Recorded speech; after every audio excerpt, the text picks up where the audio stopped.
where I could stand in the middle of Fifth Avenue and shoot somebody and I wouldn't lose any voters, okay? The women with the least likelihood of getting pregnant are the ones most worried about having abortions. On January 6th of 2021, you had tens of thousands of people peacefully protesting. No, it's not a right-wing conspiracy theory. It's not QAnon. It's real.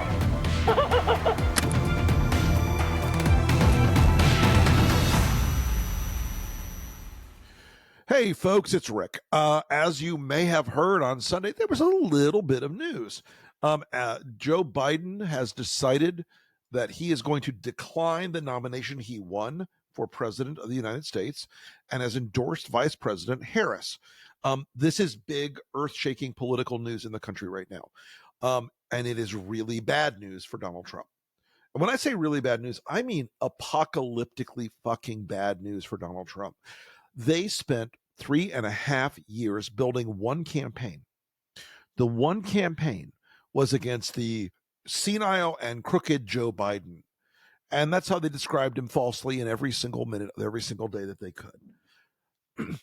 This idea that Joe Biden was going to be framed up by Fox, Trump, Republicans in the House with these bullshit hearings, was the core of their entire campaign. Now Donald Trump has to face three things he fucking hates: a woman, a black person, and a lawyer who's put criminals and sex predators in jail. This is Donald Trump's waking nightmare. This is Donald Trump's moment where he looks at Chris LaCivita and Susie Wiles and says, "You fucking idiots. How dare you? You told me we could beat Joe Biden, and now all the pieces have been swept off the table, guys. The chessboard got swept clean." Donald Trump is going to have a really, really, really, really bad weekend next weekend, and the weekend after that, and the weekend after that. It's going to throw off his golf game. He's not going to be able to lay on his ass and play golf every weekend. He's already trying to back out of debates with Harris. Why? There's a technical term in politics. It's PAB, and that means pussy ass bitch. Now, I may get reprimanded by the YouTube algorithm for that, but I don't care. That is the phrase that applies to Trump perfectly because he's trying to back out of the debate. Oh, big, strong Donald, the big macho president from hell. He can't debate a woman. Oh, I see how it is, Donald. Look, guys, this is an opportunity to take offense. And not take offense like I'm offended, but to take the offensive position, to get in this thing and fight, to hit him over and over and over and over again. This is the time. This is the moment. We have an opportunity here to unify. And by the way, as we're recording this at 6:40 p.m. on Sunday night, we're up to about 17 senators. We got the Black Caucus. We've got Jim Clyburn. We've got the Clintons. There's a huge amount of folks unifying right now around President Biden. I think this is going to change the game very quickly. And the unity that was missing after the Republican convention, there were a lot of Republicans who don't like J.D. Vance, who don't like him at all. Those people were very nervous about him. Some of the foreign policy Republicans didn't like him. Some of the free market guys didn't like him. You've got a sense of unity inside the Democratic Party, which is rare. And it is something we need to exploit and push as hard as possible, as quickly as possible. And guys, I got to tell you, today is a day I legitimately feel optimistic about this race. I think Donald Trump set up this huge amount of structure around pitching Joe Biden as old, decrepit, senile, whatever word you want to choose, whatever lie you want to choose to hear Donald tell. And as that developed, they got dug in on it. And now that he's not in the race, what do they have? Oh, Kamala Harris is a woman. She's black. Because that is what the whole argument will settle down to rather quickly. Whether it's subtle or overt, they will be saying the scary black lady is too liberal. It is exactly what you would expect of these kind of people. And exactly what you would expect of a desperate campaign. And Donald Trump's campaign tonight is much more desperate than they were 24 hours ago, certainly 48 hours ago. And And there's a sense now that this race just got scrambled. They're right. It's good. I'm excited about it, and you should be too. Hi, folks, and welcome back to the Enemies List podcast. I am joined today by Chris Kirchhoff and Raj Shah. They're the authors of a new book that's coming out in a few days called Unit X, How the Pentagon and Silicon Valley Are Transforming the Future of War. And this is a little afield from our normal sort of political zone, but I think this book is going to be really important because it's something I've been thinking about lately, that the long arc of technology that the Pentagon has always been famous for. And my days at the Pentagon were many years ago now. But back then there used to be a joke that eventually the entire Pentagon budget would be consumed by the production of a single aircraft, because the technology took so long to develop and there were so many things, and it was all this enormous bureaucracy underneath the acquisition process.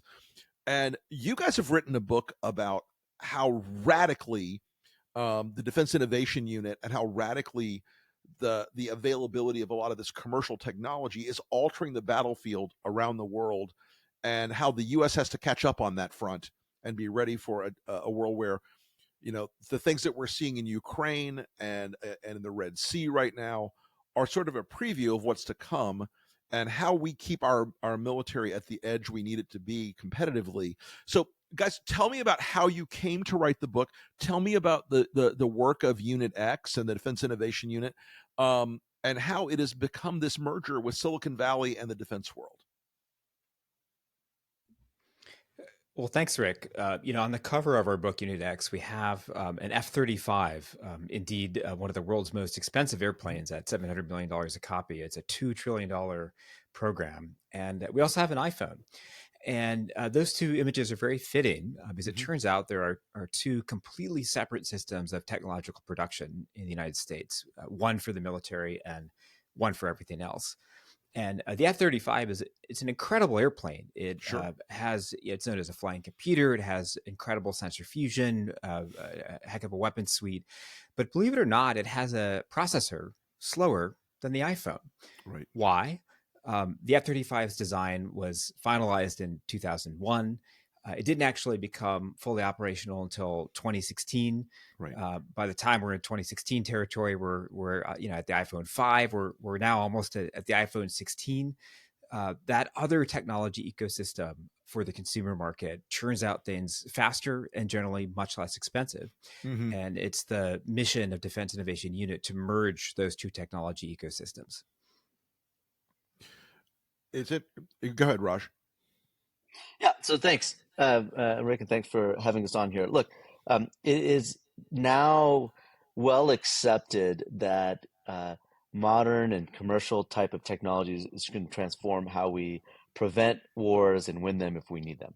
You know, if you look at Ukraine, you look at drones, you look at how AI is impacting things. We're seeing this unbelievable transformation in the way that militaries are going to operate. And unfortunately, it's just that type of change is really shocking to a established bureaucracy like the Pentagon. And so, you know, Chris and I had the good fortune, along with a team of 100 amazing individuals, to help move the Pentagon forward, to help preserve this, you know, relative amazing peace that we've had since World War II. And the reason that we wrote this book, you know, was one, we needed to tell the story about how this came about, right? The amount of bureaucratic battles that our team and Chris and I personally had to fight were incredible. Our biggest challenges were in the Pentagon and the Hill, you know, not with the actual technology progress. Sure. And so we thought those stories needed to be told, and plus we wanted to share some thoughts, you know, looking forward of how these early glimpses of what we've seen in Ukraine and Israel are going to impact the future, because I think it's just so essential for us to get this right and to ensure that democracy prevails over autocracy. You know, I was reading about this and preparing for this a couple of days ago. I was thinking about this. I can remember when I worked for the Secretary of Defense and going out to Plant 42 and sitting in the Iron Bird of the F-22 shortly after Select. and marveling that I'm like, oh my God, it's just 3 screens. It's so clean. And you wonder about that now. And the like you were pointing out the iPhone analogy, the front office in that aircraft probably at the time cost a quarter of the price of the airframe or whatever, and it's many decades later now, and it's probably still not up on par with a lot of the commercial materials that are commercial systems that are available. We can't. I mean, here's my, and I'm not trying to be a one of the credible defense type guys. It strikes me that we cannot continue to do $300 million fighter planes in this country. As much as I love a good fighter plane, we can't continue to do $1 billion bombers in this country. How is it that you guys see the challenge we face both from in the Pacific from China and in the rest of the world from a whole bunch of different actors? How do you see this technology affecting what we're gonna field in the future, not just what we're gonna sort of build out over these 30-year programmatic runs? Maybe I'll start, then I'll turn over to Chris, who's also visited Israel and Ukraine recently. So I think there's 2 fundamental trends and that are changing this dynamic that you described. One is the importance of software, right? So the defense primes build great fighter jets and bombers. They're really good at those aerostructures and the stealth. What they're less good at is the software that sits inside of it, because it's a different skill set and it's a different methodology of just how you build it. And this is where the type of companies that are in the Valley are really good at. So how do we speed up the software update process and just think radically different of how software is going to change building of equipment? I think the second one, which is just as important now, is the advent of low-cost hardware and mass, right? Where instead of having an aircraft carrier, you have 10,000 autonomous drones, right? Right. And in a contested environment with long distances, the survivability of exquisite singular systems is under challenge, right? Like we have great aircraft carriers; they're amazing. We have these satellites in space that can do amazing things. We just don't have that many of them. And when you're now competing against a near peer in the Pacific, mass is really important. And I'll turn it over to Chris, but we're just seeing that right now in Ukraine, and the fact that even our main battle tank is being pulled from the front lines. Yeah, something extraordinary happened last month. So we have 31 M1A1 Abrams tanks that the Ukrainians are operating, and the Ukrainians have had to evacuate them from the front because a quarter of them got whacked by cheap Russian kamikaze drones. So if you just take a step back, you have inexpensive killer drones that don't cost a lot. They certainly don't cost as much as a tank, now able to defeat the most advanced tank in the world. I mean, that tells people like Raj and me that a century of manned mechanized warfare, that began in the First World War to replace the cavalry, is now also coming to a close. So, we're in a completely different fight today. And you see this also, in the Middle East. But the reason why we're in a completely different fight is also really important to understand. And the reason why is that the whole technology ecosystem that U.S. military supremacy was premised upon in just a generation has turned upside down.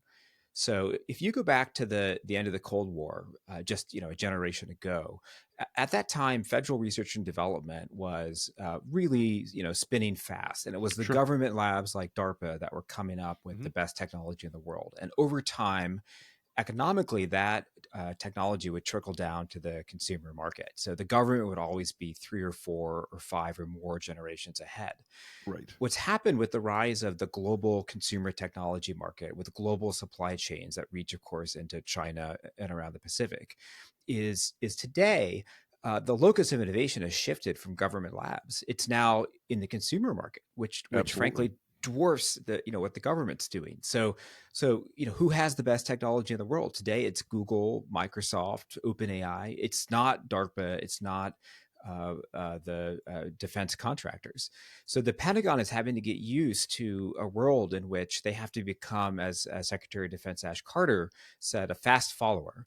They have to quickly adopt what's in the consumer market, and that is not how the system is set up. I not to just tell war stories, but in my era there was a joke that a lieutenant at Wright-Patterson Air Force Base in requirements could put a tail hook on an airplane that didn't need one, and a 4-star general couldn't take it off. And that, I think that idea, I mean, the slow consolidation of all the defense firms coming, from 25 big defense firms to 4, it seems like that it naturally would be a market that gets disrupted. So how are some of these new firms like Anduril and others coming into the market to really to provide this kind of technology that you guys seem to be writing and talking about? And are they being welcomed into that world in a way that defense leaders and especially combatant commanders are able to deploy this stuff in a world that's getting very dangerous for us? Rick, it's been an amazing change over the last decade. So when Chris and I were first helping build up DIU, most venture firms and investors would tell startups not to work with the government. It takes too long. The sales cycles don't fit the traction and funding rounds. Like, just stay away. Right. In fact, I got that advice personally for my own first startup. Today, it's a total change, right? You see dozens of companies, Anduril being one of the exemplars, now starting to build technology for national security, and you're seeing interest from the Pentagon to do things differently, right? The Secretary of the Air Force last month announced for their new combat collaborative aircraft 2 performers, Anduril being one and General Atomics being the other, that are not traditional defense, large defense primes. So there is this movement. The question I would have is that we at the proper scale, right? So the Pentagon budget is, say, roughly $800 billion. How much are we really putting towards this new approach? And if we really believe that autonomy and AI is going to fundamentally change warfare, should we put 5%, 10%? So I think now it's a matter of scale. But I think the really good news is a broad understanding that we need to do things differently. And you're seeing that now trickle down to companies, investors, and most importantly, are really bright young engineers that want to work in national security, do something that has meaning and that truly does make the world a better place. So when we look at Ukraine, we look at the Red Sea with the Houthi attack, which is, an Iranian proxy, all that. And we look at the attacks on Israel right now. The through line in all this over and over and over again is cheap drones, modified off-the-shelf drones, simply built drones that, are a 100-to-1 cost ratio against high-value targets, against civilian targets like ships, and in that world, what's on the deck right now as a countermeasure for the proliferation of these drones? I don't think in any way. I look back. I was trying to war game this a little bit. It's like, what would have happened in Iraq in the first Gulf War, or in the more recent disaster? What would have happened there if the other side had been equipped with these sort of off-the-shelf drones? They strike me as a fundamental game changer. What's the countermeasure where technology can sort of address that threat? We talk about this in the book, actually. There's an incredible history that Defense Innovation Unit is a part of. In 2017, we started an effort called Rogue Squadron, and there were 2 incredibly bright leaders of Rogue Squadron, a lieutenant colonel in the Air Force named Mark Jacobson, and an incredibly bright Navy coder named Ryan Beal. And they took about 60 different models of commercial drones, and they actually set up a kind of battle lab, literally in the parking lot of DIU, where they began flying drones, experimenting with what they could do in terms of warfighting, also experimenting with counter drone systems.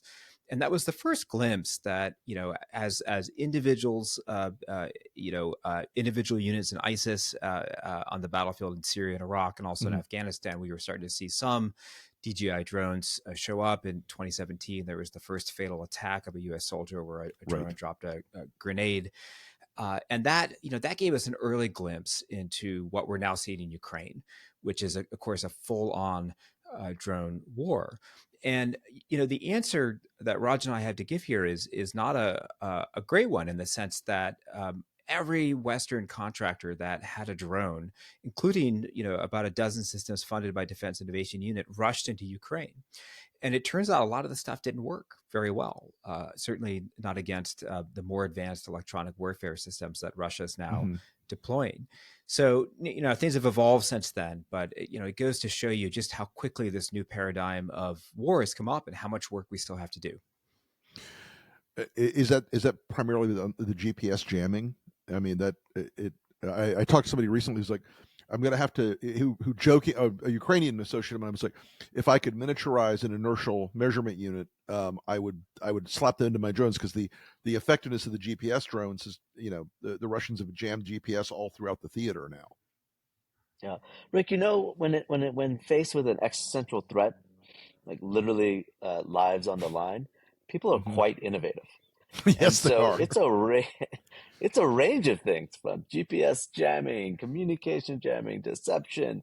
It's a whole slew, and it's constantly changing. I mean, as Chris described, what really struck me was just how fast the pace of innovation has gone. And we know that, we've seen that in software. We see, your iPhone and your Android gets updates every month. But here in the battlefield, people are updating software on an almost daily basis. And so I think the real lesson, it's not any one particular technology or technique. They will continue to evolve. It's just this pace is going to continue unabated, and so speed, and I would submit cost, is a strategic value in and of itself, right? Right. It's going to be different than, we've built some new amazing technology like stealth paint, and we're going to protect it, and it's going to give us advantage for a long time. There may still be things like that. But in the small drone world, it's really the group that can understand, innovate, and operationalize those innovations faster are the ones that are going to prevail. So it's a really different paradigm. Right. So when you look at that iteration cycle, what do you see coming after drones, or in the next wave, that we need to sort of try to prospectively address before it becomes a major barn burner threat to us? Because I have talked to people in Ukraine, I've talked to people in the U.S. military who do worry that they have they don't have any countervailing measures yet for drone work, especially in the Pacific. If the Chinese deploy at the scale the Chinese can deploy, because they tend to build not one or two or 10 things, they tend to build 10,000 things. What do you guys see coming beyond that? What's the next thing on the horizon after that we should be thinking about, the country and our partners in the tech world should be thinking about? Well, Rick, just to pick up on your observation about China and mass, it is important now to note that, industrial production is a factor, and we're seeing that in Ukraine. We're having to spin up weapons lines that haven't been active, in 20, 30 years, because it turns out the stores of munitions that we and our allies had on hand were wholly insufficient for, right. And thank God, we had this wake up call. Right. And now we're spinning back up our own industrial base. But there's also a new industrial base. And, China, of course, with its incredible supply chains, they manufacture more drones in a month or two than, America has ever manufactured. So all these advantages that we used to have as a nation and as a military, Right.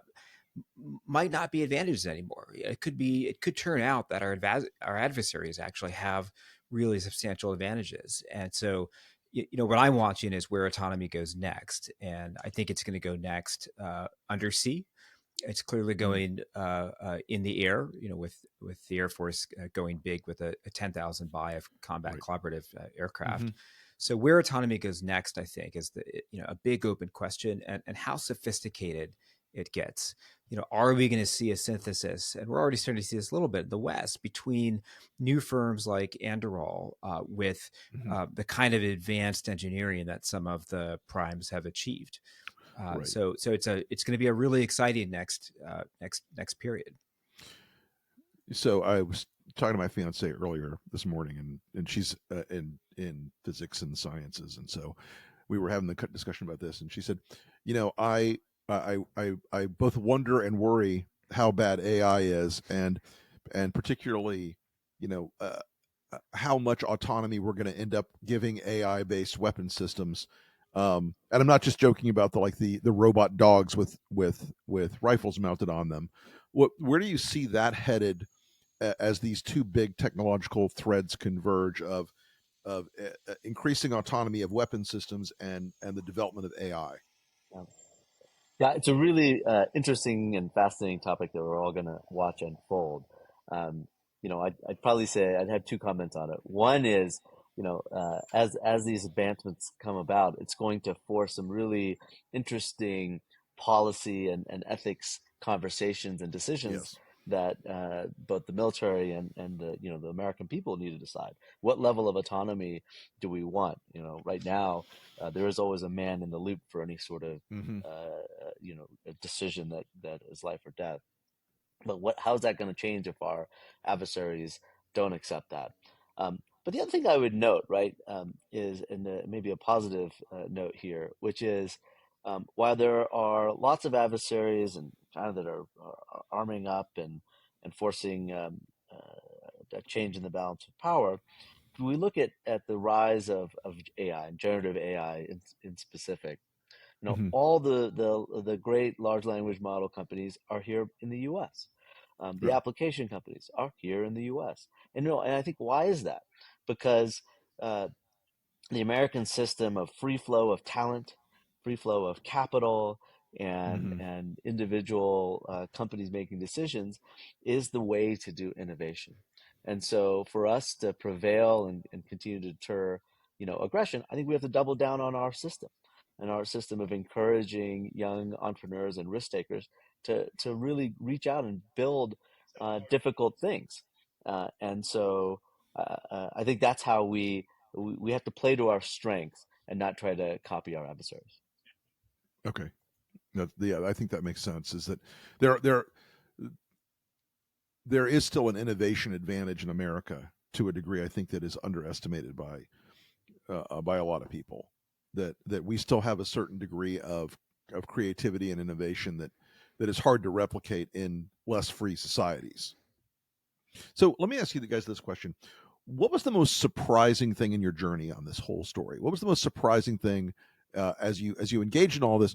What was it that both good and bad that you brought out of this whole story? What was the thing that gave you the most hope, and what was the thing that made you the most distressed about where we're Yeah. headed as with this technological evolution in our national security space?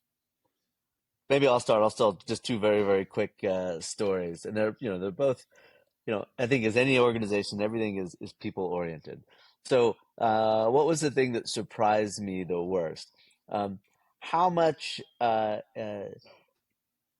wouldn't even say petty, but unrelated issues caused problems for us as a unit. So on the second day after Chris and I took over our jobs, we received a call from our friends in Congress that says, "Hey, you've been zeroized. DIU has been zeroized."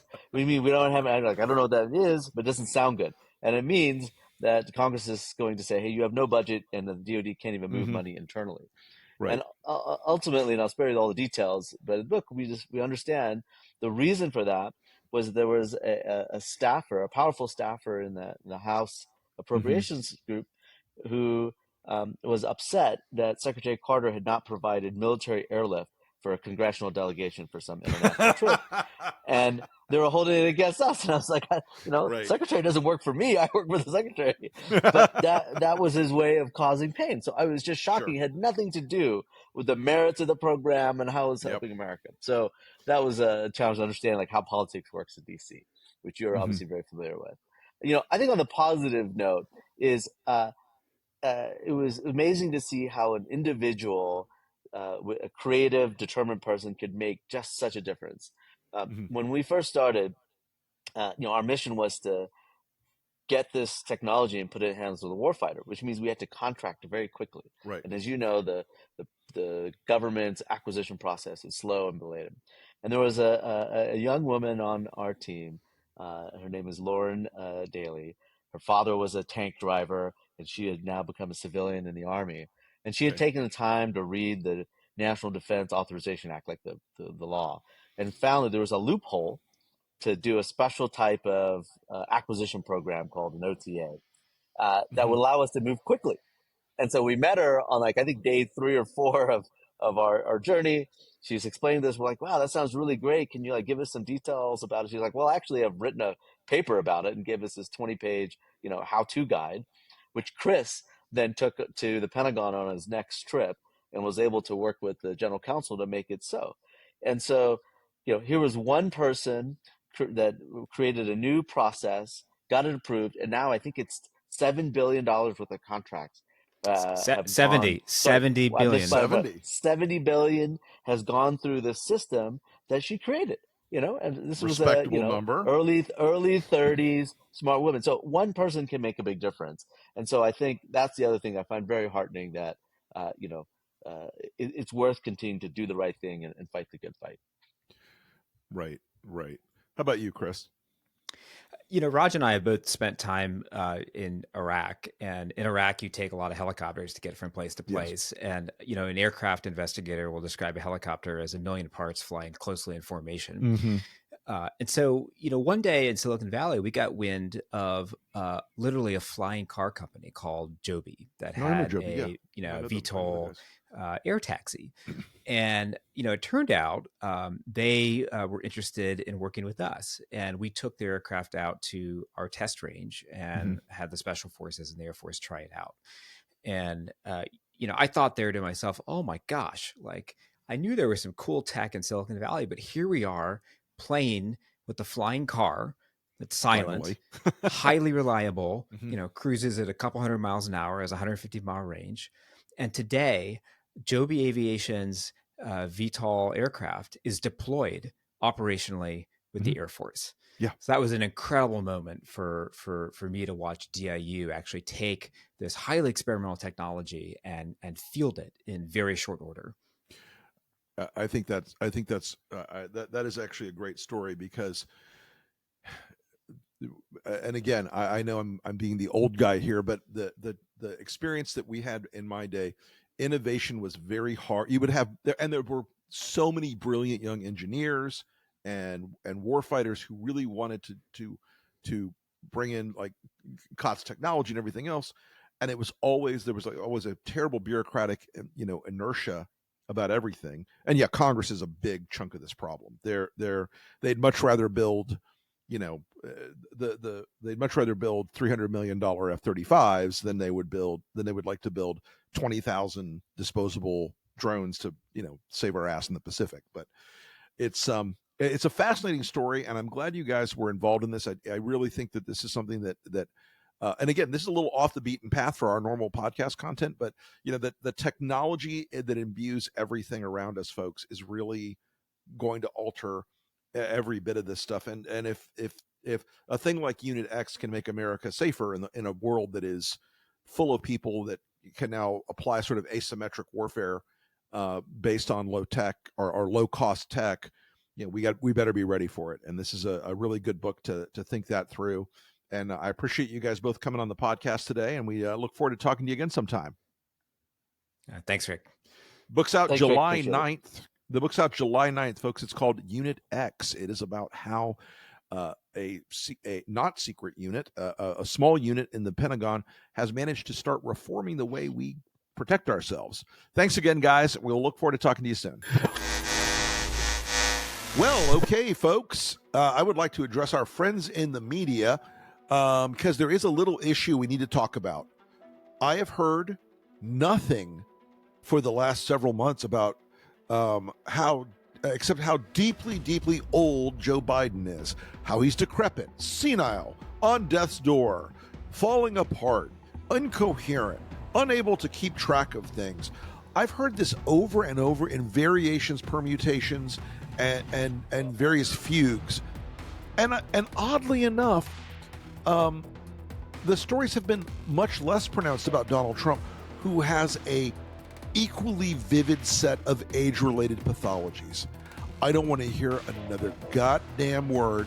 I think it's time for you to start covering Donald Trump's insanity, psychosis, mendacity, senility, lies of omission and commission, slips, flubs, verbal Phillips, everything about this guy that has been contrasted in your reporting by saying, but Biden's worse.